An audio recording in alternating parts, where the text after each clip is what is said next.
Good day and welcome to day 2 at Drupa. My name is Wayne Robinson, editor of Print 21 magazine.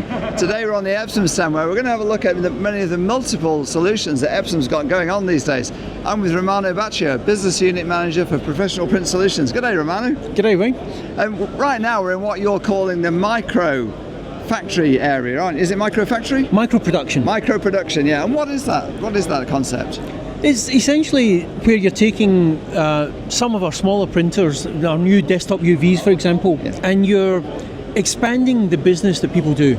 You're giving them the option to expand print solutions. So it's small production runs. It's not, you're not doing 1 million prints of something. You could do something as small as 1 print up to 100 prints if you want. And is this, when you say prints, are you talking about in garments or in textiles or in brochures, or what is this? Yeah, in this segment of business, we're talking primarily around the merchandise area. Okay. Yeah. So what you see is with them, it could be mouse pads, it could be golf balls, it could be pens. Yeah. We have different things where we can do T-shirts. Yeah. So behind us, we have a T-shirt printer.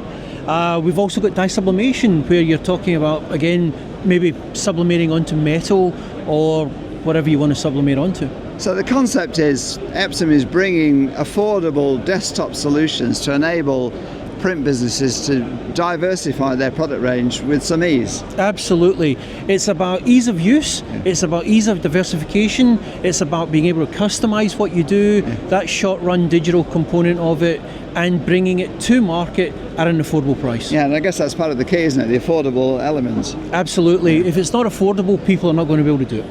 And it's all based on the Epson Precision Core technology? Yeah, that's the one thing that ties all of our technology together, whether it's a basic home inkjet printer or right up to the Sure presses that you've also done a piece on. It's the same basic core technology that we use. So, so for the desktop price, effectively, they're still getting the high-end printhead. In effect, yeah, it's the same technology. Yeah. Okay. Our technology is scalable because of the fact that we've designed it in such a way to be scalable as well as being reliable, robust. Okay, so now we're on the sign and display area of Epson's portfolio. And Romano, you've got solvent machines there, you've got resin machines, you've got UV machines, and you've got concept machines. I mean, we do. You've got a lot going on, haven't you? We've got everything here, everything you possibly want. We've even got an aqueous-based machine that does signage, it does photographic quality signage. So we've got a lot going on. Okay, and let's just start with the aqueous then. What's the benefit of the aqueous? Well, the aqueous machine, again, what it does is now it gives you that 64-inch capability, whereas previously you may not have, you'd be used to 44-inch. Okay. So if you're going to be using that indoor, you want the highest quality you're going to get in terms of photographic quality. You've now got the same quality, the same ink set as you would have in our 44 or 24-inch machines. Okay. So making it much bigger. Yeah. Option. Okay, and then we're standing in front of 2 concept machines here. What's the story with these, Romano? Yeah, so what we're doing, these 2 concept machines, one is our EcoSol concept machine, which you can see over there, and the one behind me is actually our dye sublimation concept machine. So this is us showing the market where we are headed with our technology, where we're developing the technology, and what you can expect from us as we move forward. They are concepts. Information is limited, but you can see they are printing, you can see the output on them. And are they intended to be bigger, brighter, faster? What's the concept mean? Look, concept, we're always trying to improve, whether it's in speed, whether it's in quality, whether it's in colour gamut. You'll notice that the EcoSol machine actually has a green in there. So again, we're modifying the colour gamut from the existing machines that we have. Okay, fantastic. And then of the other machines, they're all available in Australia and New Zealand? Yeah, those machines are available in New Zealand, whether it's the resin, whether it's the EcoSol, whether it's the UV, they're all available, and hopefully before too long we'll see these concept machines in the Australian market. And you sell the different ones to different print businesses according to application, presumably, whether it's solvent, resin, or whatever. It's according to the application they want. Yeah, that's correct. So again, some businesses will want instant lamination. They'll often consider things like a resin-based machine, so you don't have to worry about outgassing quite as much. But then again, if you want to do outdoor signage, for example, you're going to look at EcoSol. Okay, fantastic. Well, you've got a lot going on, definitely in the sign display. Okay, so now we're on the dye sublimation area of the Epson stand with what's the Sure Color F10000H. Romano, what's the story with this machine? Yeah, so this machine is a high-speed production machine. At its maximum speed, it's about 255 square meters an hour. Okay, we have an innovation with this machine in that it's now capable of taking heavy rolls. So there's new heavy roll support on it. We already sell this in Australia, but the new heavy roll is going to be new for Australia. Okay, and when you say heavy, how does that compare with what was available before? Can it carry twice the weight or? Oh no, it's more than twice the weight. I can't remember the exact number, Wayne, but it's significantly heavier. Significantly heavier, okay, great. And dye sublimation at Epson, you've not just got this machine, have you? You do kind of smaller machines as well? Yeah, that's correct. We do everything from A4 dye sublimation all the way up to this, which is 76 inch. And dye sublimation, where does that score over direct to garment?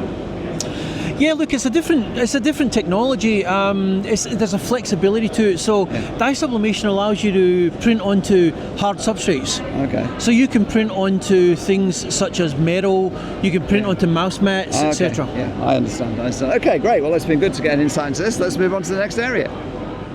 Okay, so now we're in the t-shirt printing section of the Epson stand, and you've got quite a range of machines now, Romano. We do. We've actually got 3 machines in Australia that we can offer. You have an entry level, which is the F1000. We talked about that in the micro production area. Yeah. We've got the one behind me, which is the F2000, for want of a better term, and then we've got the big high-end machine. That's more a production machine, which is your F3000 machine. And what is it about the Epson t-shirt printers that makes them stand out? And it's a competitive market. Why would someone invest in an Epson machine? Yeah, look, again, you've got the Epson backing there of the Epson quality. We all know about the Epson print heads. Yeah. You've got the same technology all the way through. You've got the Epson warranty, you've got the Epson support, and you've got the Epson quality most prominently. Yeah, okay, well that's important, obviously. If I'm a commercial printer or a franchise printer, is putting in one of these machines something I should be looking at? It's certainly something you can consider. We know that commercial printers, they're struggling. Short runs are becoming more and more prevalent. Long runs are becoming harder to make money from. We find that a lot of commercial printers are trying to diversify their business. Yeah. Something such as a t-shirt printer may work for them.